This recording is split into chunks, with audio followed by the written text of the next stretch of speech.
my outlandish friends, it's Serena here from Biblio Chic, and I am back to sewing, and I am here this week. Whoa, hi kitty. Let me say hello.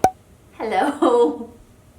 This week, okay, well, so full disclosure, I actually made the Lost Soul Outlander skirt in October. It is now January, and I am now just filming the intro to it. It's ridiculous, and I'm sorry. I've been so busy building up my Biblio Chic shop. I am wearing one of my favorite pins, my Claire pin from Biblio Chic, and my website is now open, so I'll put that link down below. But basically, like the last quarter of 2021, I was focusing heavily on promoting that shop and building that, and actually just building inventory as well. If you do not follow me on TikTok, I put a lot of my stuff, my content, both Outlander and Biblio Chic shop over there. So let's just talk about this skirt. So I love all of the tartan from Outlander season 1, and that's what I am missing the most out of all of the rest of the seasons. As much as I love seeing Jamie and Claire in the Americas,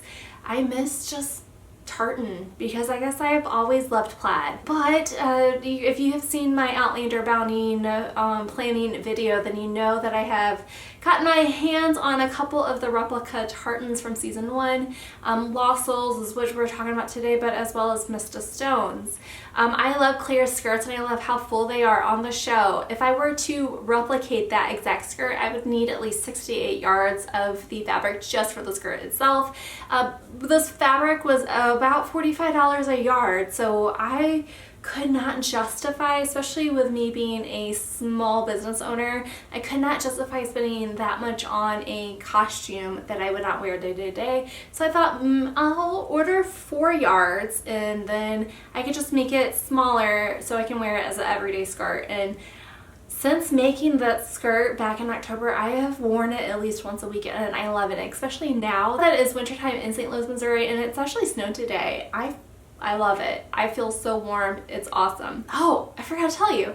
So since I'm in a new room too, since the last time I spoke to you all and updated this channel, our basement got finished. So I was actually making a lot of the next couple of videos in the middle of construction, and I actually messed up.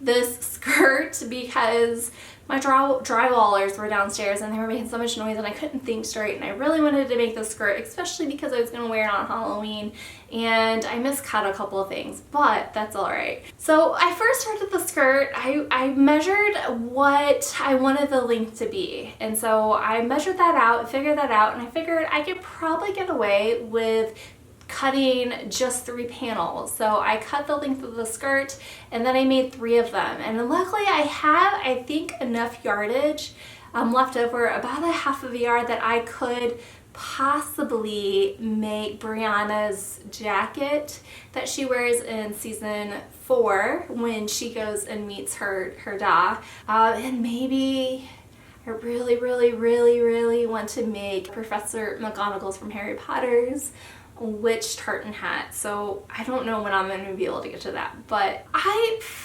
was really nervous cutting into this fabric because this is the most I've ever spent on any yardage in my life, so I was kind of scared. I got over that because I can't wear just yardage. I did the little trick where you take a pin and you match up the stripes. You basically put a pin on one of the threads and then you match it to the underside, and so therefore when you stitch it all up, it all matches up nice. Now if I were to go back and remake the skirt, I would have not cut down the entire length of the skirt to put in the pockets. I would have just cut however deep the pockets are and just cut that way. I did line the pockets out of some ordered Outlander fabric that I got, gosh, like 3 years ago from Jackman's. I don't know if you can find this fabric anymore, but they did make an Outlander fabric once upon a time. I tried to do pockets the 18th century way, but I don't made up pockets. I drew it up the 18th century way and just cut 2 of my Outlander fabric, basically sewed them on the sides. I don't know if that's the real way you're supposed to do pockets, but that's that's how I did it. So day number 2, I'm Hot Mess Express. Excuse the situation. They are doing construction at my house, all while that I'm trying to sew my Outlander outfit. So today's job is to split the side panels into the pockets, and I don't know what I was thinking yesterday, but I thought, it's like, oh, I'll just stitch the pockets together and then insert them. But what I forgot to do is that I need to sew in one side of the pocket onto my skirt and then flip it. So I'm going to pick apart my stitching, figure out where my pockets are going to be, sew this onto my skirt, and then match up the sides, and then install the zipper, and then I'm going to start my pleating. So I will check in just a little bit. And this is where the construction noise got to me and made me mess up. I thought it would be smart to cut up the whole side seam to put the pockets in, but I cut at the wrong spot. So instead of having a couple of panels, I have a lot of shorter panels. I was able to get those pockets in though, and all of the seams doesn't really matter because as many pleats as I have, they are kind of hidden. Okay, so it's Saturday and I basically worked all day felling all of my seams. I have all of my skirt, like this is just one half front and back. So in total, I think I did the math and it is 44 times 4, so a lot of inches. So I'm about to figure out my middle, my belly button, and my back seam and do an inverted box pleat and then do the math for my knife pleats.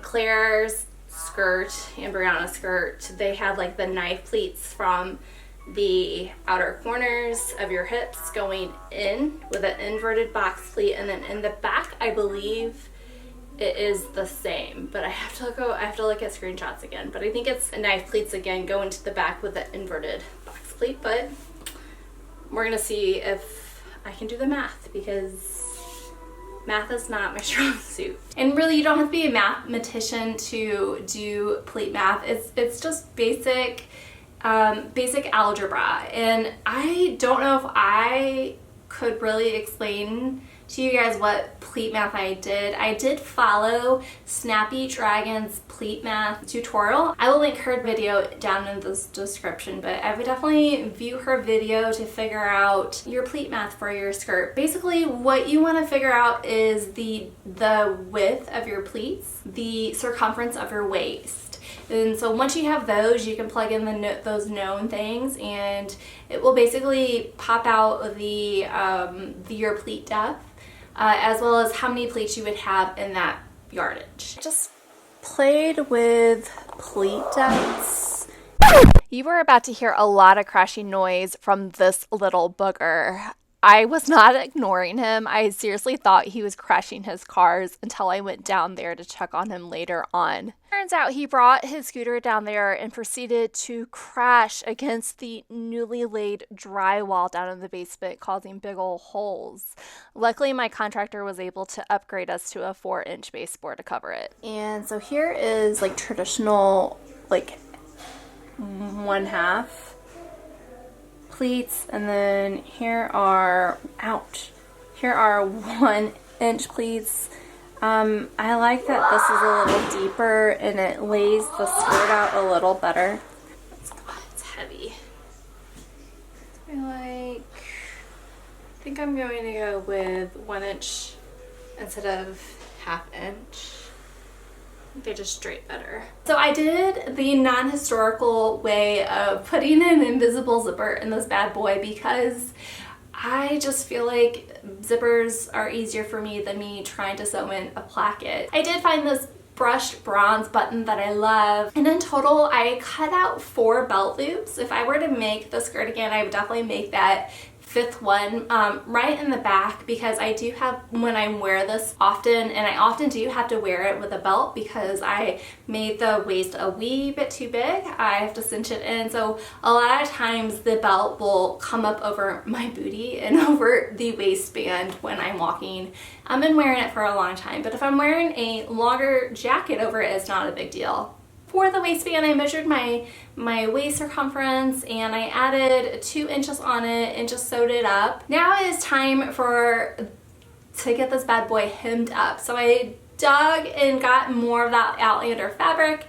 I cut strips of it. I sewed it from right sides facing together, flipped it over, and pressed it and basically hand felt it all around the circumference. I really, after making this, I really come to see that I really like hand stitching, but I like it enough for me to do it for short amounts of times. If I were to try to make an entire outfit hand stitch, I would probably not like it anymore. And I have old lady eyes too, and I find that if I'm like working on a hand sewing project for more than a couple of hours, like my eyes just feel weird. It's definitely not a long-term project by any means. What else?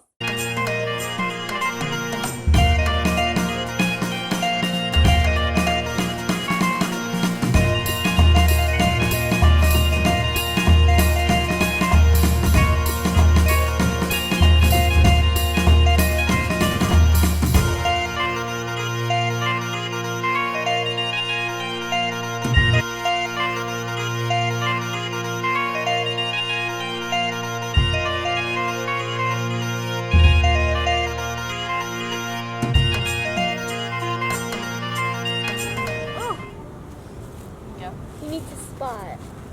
I don't know how to spot. Alright,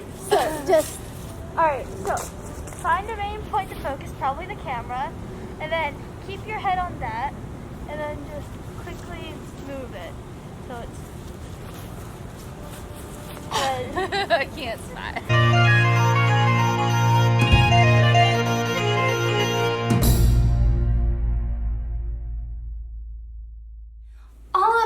I learned a lot about the skirt. I have since made the mist and sewn skirts that you guys will see in very soon that I have applied to my I did not apply my mistakes that I made on this skirt, and I love this skirt, and I love that I made it with only 3.5 yards. It is a heavy skirt. You wouldn't think 3.5 yards of fabric, but this is wool, this is tweed. I couldn't even imagine Claire on the show or the rest of the Outlander actresses wearing 6 to 8 yards in just the skirt, and plus we'll say a yard. And plus like underpinnings, that's man, you would get your workout walking all day. But I love that I have a wearable item that I can happily and proudly display my Outlander nerdom. Well, if you made it this far in the video, thank you so much for watching. Again, follow me on TikTok because I like to have fun on TikTok. Okay, my friends, well, I will see you next week. Thank you so much for watching. Bye.